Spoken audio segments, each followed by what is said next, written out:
നമസ്കാരം, മലയാളി വാർത്തയിലേക്ക് സ്വാഗതം. ഡൽഹി വിമാനത്താവളത്തിൽ സ്വിസ് വിമാനത്തിന്റെ എഞ്ചിന് തീപിടിച്ച് 6 യാത്രക്കാർക്ക് പരിക്ക് സംഭവിച്ചിരിക്കുകയാണ്.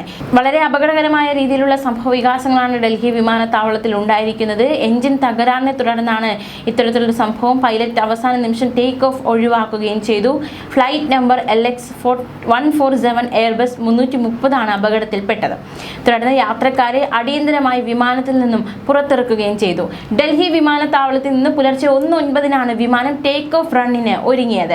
സ്വിറ്റ്സർലൻഡിലെ സൂറിച്ചിലേക്ക് പുറപ്പെട്ടതായിരുന്നു വിമാനം. ടേക്ക് ഓഫ് റൺ തുടങ്ങിയതിനു പിന്നാലെ എഞ്ചിനുകളിൽ ഒരെണ്ണം തകരാറിലായി തീപിടിക്കുകയായിരുന്നു. 228 യാത്രക്കാരും 4 കുട്ടികളുമാണ് വിമാനത്തിലുണ്ടായിരുന്നതെന്ന് സ്വിസ് എയർ പ്രസ്താവനയിലൂടെ അറിയിച്ചു. ജീവനക്കാർ സുരക്ഷിതരാണെന്നും എയർലൈൻ കൂട്ടിച്ചേർത്തു. അതേസമയം നമുക്കിനി മറ്റൊരു വാർത്ത കൂടി നോക്കാം. വിമാനത്തിൽ ഇത്തരത്തിൽ അപകടങ്ങൾ സംഭവിക്കുന്നത്, അല്ലെങ്കിൽ ഇത്തരത്തിൽ ചില ടേക്ക് ഓഫ് ചെയ്യുന്നതിന് മുമ്പ് അപകടങ്ങൾ സംഭവിക്കുന്നു, അതുപോലെ തന്നെ അവസാന നിമിഷം യാത്ര മാറ്റിവെക്കുന്ന സാഹചര്യങ്ങൾ ഉണ്ടാകുന്നു. ഇങ്ങനെ ഒരുപാട് സംഭവങ്ങൾ റിപ്പോർട്ട് ചെയ്യപ്പെടുന്നുണ്ട്. അതിൽ ഈയിടയ്ക്കുണ്ടായ മറ്റൊരു വാർത്തയിലേക്ക് കൂടി നമ്മൾ പോവുകയാണ്. ലാൻഡിങ്ങിന് തൊട്ട് മുൻപ് സാങ്കേതിക തകരാറുണ്ടായതോടെ വിമാനം ആകാശത്ത് ചുറ്റിപ്പറന്ന് 4 മണിക്കൂറോളം. ഹൈദരാബാദിലെ രാജീവ് ഗാന്ധി അന്താരാഷ്ട്ര വിമാനത്താവളത്തിൽ നിന്നും ഞായറാഴ്ച വൈകിട്ട് 3 മണിയോടെ കർണാടകയിലെ ഹുബ്ബള്ളിയിലേക്ക് പുറപ്പെട്ട ഫ്ലൈ 91 എയർലൈൻസിന്റെ വിമാനത്തിലാണ് സംഭവം ഉണ്ടായത്. ഹുബ്ബള്ളിയിൽ വൈകിട്ട് 4:30 വിമാനം ലാൻഡ് ചെയ്യേണ്ടിയിരുന്നത്.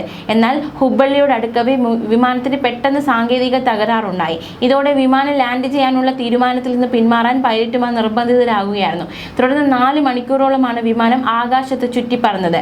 ശിവമോഗ, ദേവനഗരൈ, മുന്തുഗോഡ് തുടങ്ങിയ പ്രദേശങ്ങൾക്ക് മുകളിലൂടെയാണ് വിമാനം പറന്നത്. ആശങ്ക നിറഞ്ഞ നിമിഷങ്ങളായിരുന്നു. അവസാനം ആവർത്തിച്ചുള്ള ശ്രമങ്ങൾക്കൊടുവിൽ വിമാനം വൈകിട്ട് 7:30 കെമ്പഗൌഡ അന്താരാഷ്ട്ര വിമാനത്താവളത്തിലേക്ക് വഴിതിരിച്ചു വിടുകയും ചെയ്തു. സുരക്ഷിതമായി ഇറക്കി. വിമാനത്തിലുണ്ടായിരുന്ന യാത്രക്കാർ വളരെയധികം ഭയപ്പെട്ട നിലയിലായിരുന്നു. അതേസമയം യാത്രികരുടെ ബന്ധുക്കൾ ഫ്ലൈ 91 വിമർശനവുമായി രംഗത്തെത്തിയിരുന്നു. വിമാന കമ്പനി ശരിയായി ആശയവിനിമയം നടത്തിയില്ലെന്നും ശ്രദ്ധക്കുറവുണ്ടായെന്നും കൃത്യമായ വിവരങ്ങൾ കൈമാറിയില്ല എന്നുമാണ് ബന്ധുക്കൾ ആരോപിച്ചിരിക്കുന്നത്. ന്യൂസ് ഡെസ്ക്, മലയാളി വാർത്ത.